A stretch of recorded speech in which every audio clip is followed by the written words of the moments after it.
Makulimlim na araw sa inyong lahat mga kaibigan, mga kapatid. Kumusta na kayo? Pagpapatuloy po natin ang ating topic tungkol sa The Council of Balaam, Part 3. Last part na po ito.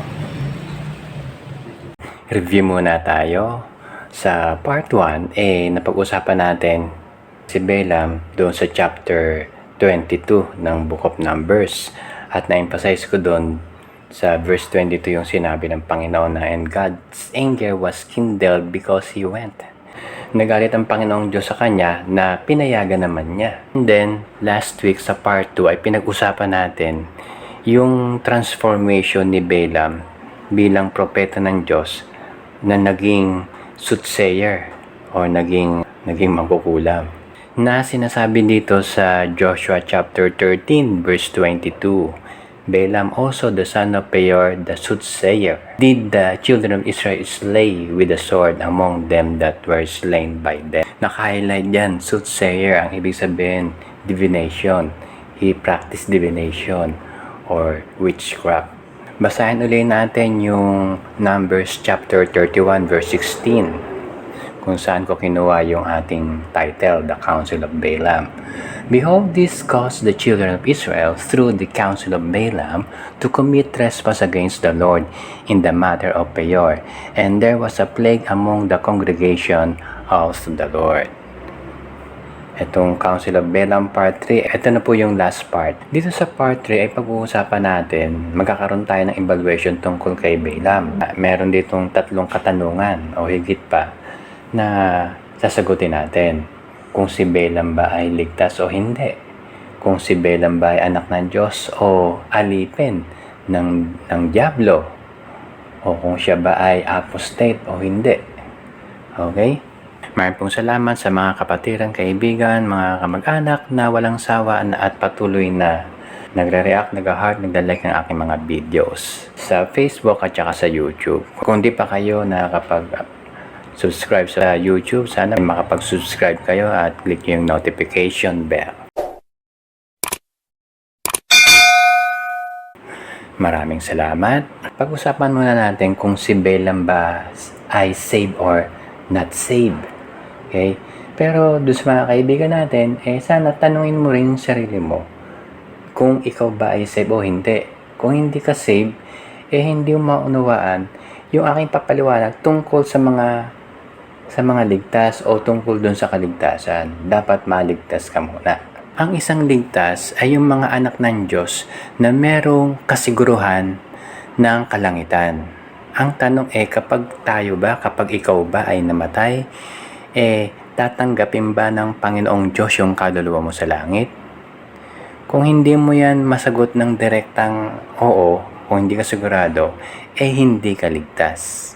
Ang Panginoong Jesucristo, kung kaya siya naparito sa lupa, ay para hanapin at iligtas ang mga nawawala. Ang purpose niya ay iligtas ang sangkatauhan.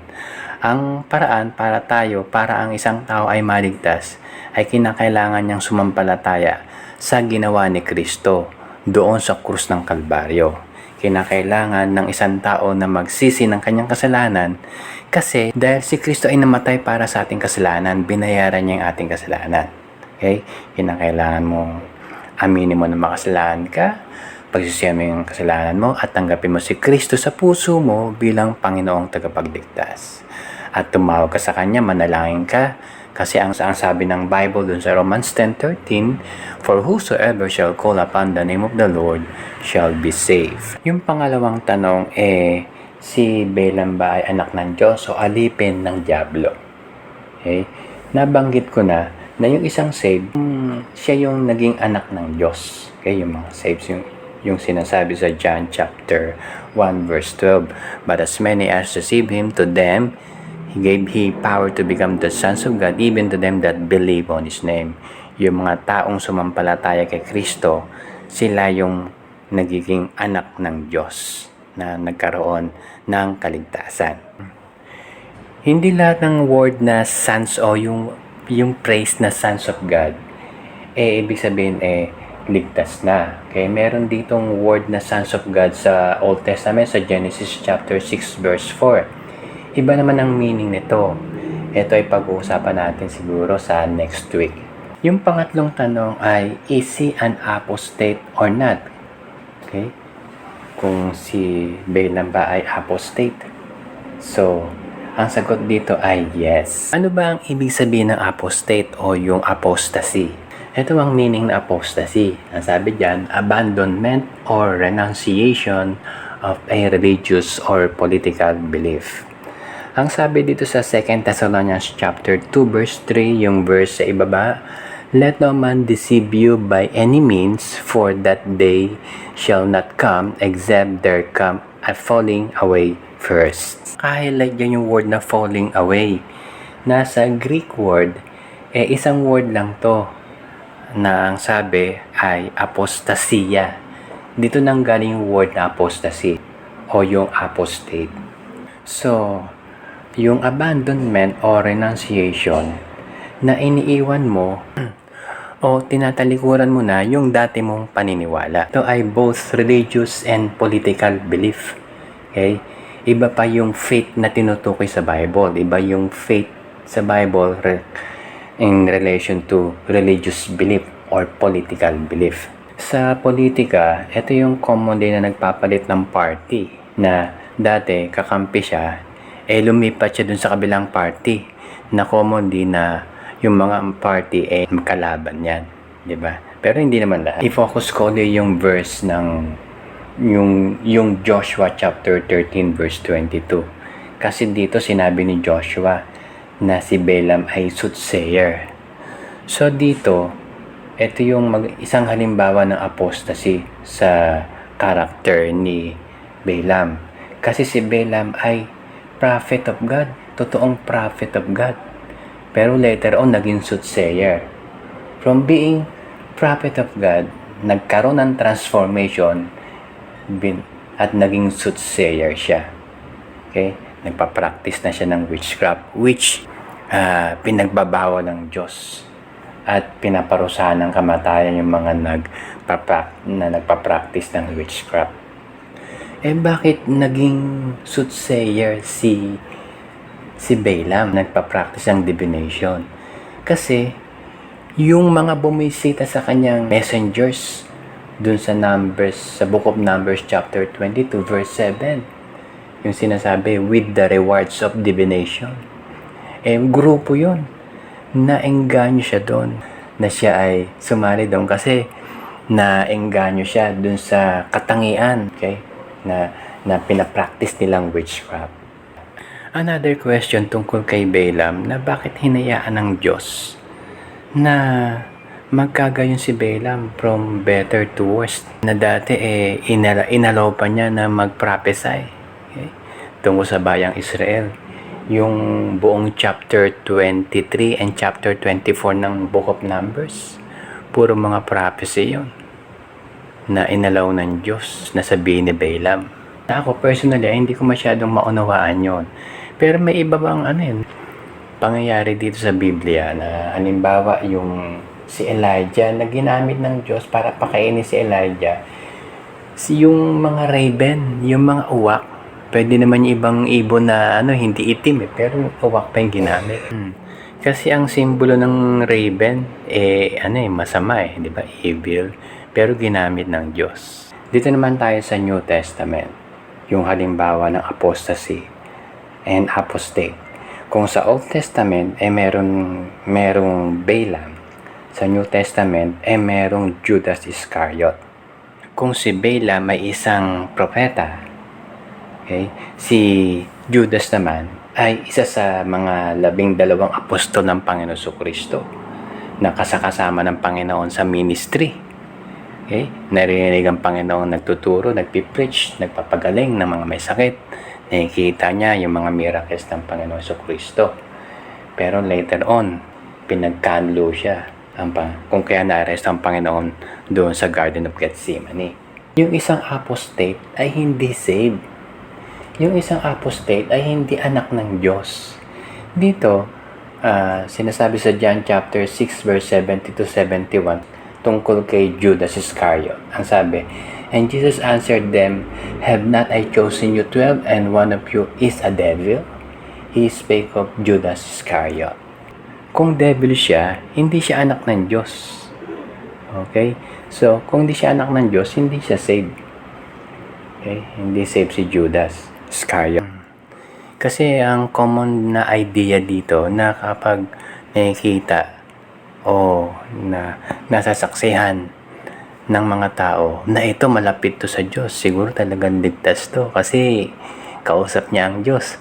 Kasi propeta to ng Diyos. Hindi ganun ang kaligtasan. In other words, na hindi porke nakakausap ang Diyos, ligtas na o anak na ng Diyos. Kasi ang Panginoong Diyos mismo, nakakausap niya ang Diablo. Diba? Recorded dun sa Job chapter 1 and chapter 2. Kausap ng Diyos ang Diablo, pero hindi ibig sabihin, save yung Diablo. Obvious naman, di ba? Hindi porke propeta ng Diyos, save na. Hindi ganon. Hindi porke apostol ng Panginoon Kristo, ligtas na. Hindi ganon yon. Isa lang ang batayan ng kaligtasan. Isa lang yung daan ng kaligtasan.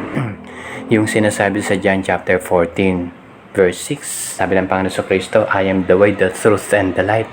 Na kinakailangan ang isang tao ay sumampalataya kay Kristo, dumaan kay Kristo para siya maligtas. Ang sabi dito sa Romans chapter 1 verse 16, For I am not ashamed of the gospel of Christ, for it is the power of God unto salvation to everyone that believeth. Hinighlight ko rito yung gospel of Christ at saka yung to everyone. Na sinasabi rito na ang gospel of Christ, okay, na ang batayan ng kaligtasan ay ang ebanghelyo ng Panginoon Kristo. Na ang paraan ng kaligtasan ay yung pananampalataya kay Kristo. Okay? Yan para sa bawat isa o sa lahat ng tao. New Testament man yan at sa Old Testament man yan. Dapat siya ay sumasampalataya kay Kristo. Yung mga Old Testament saints, sila ay sumasampalataya sa Panginoon Kristo sa gagawin ng Panginoong Kristo doon sa krus ng Kalbaryo.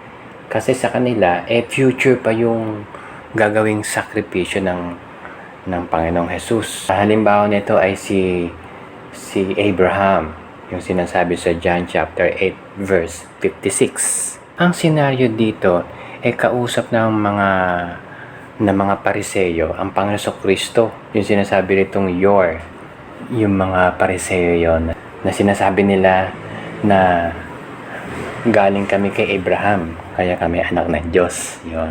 Okay?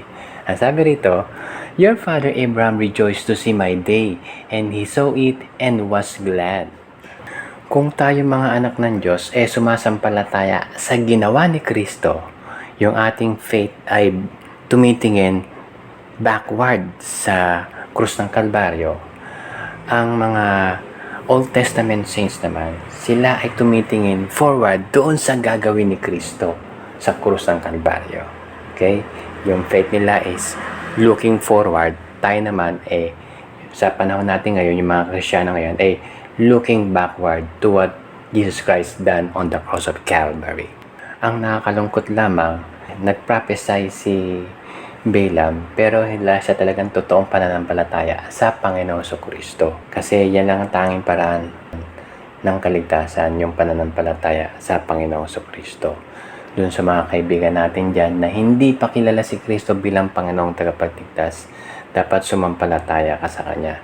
Kasi ito lang yung paraan para tayo ay maligtas at someday tayo ay makarating sa langit. Ikaw ay umamin ng iyong kasalanan, pagsisihan mo yung kasalanan mo at tanggapin mo si Kristo sa puso mo bilang Panginoong tagapagligtas. Okay?